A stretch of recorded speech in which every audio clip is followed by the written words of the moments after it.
Pelaku ledakan SMA Negeri 72 Jakarta atau anak berhadapan dengan hukum dikabarkan telah keluar dari ruang ICU ke ruang rawat inap RS Polri Kramat Jati.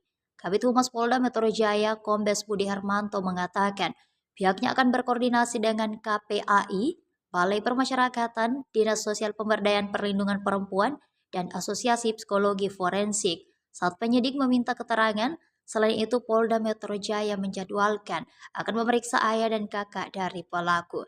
Dilansir dari Kompas, sementara itu, Ibu ABH belum dapat diminta keterangan karena masih berada di luar negeri untuk pekerjaannya. Pekan lalu, polisi juga sudah memeriksa ayah ABH bersama saksi lainnya.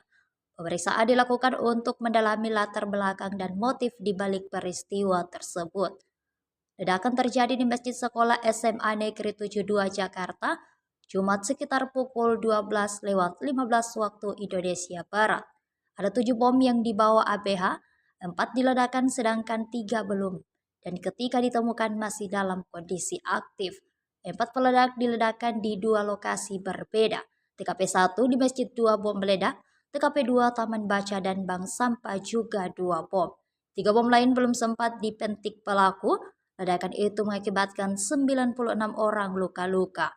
Polisi juga menemukan benda menyerupai airsoft, gun, dan revolver di lokasi kejadian. Setelah diperiksa, kedua senjata tersebut dipastikan merupakan senjata mainan.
Download Tribun X sekarang, menghadirkan lokal menjadi Indonesia.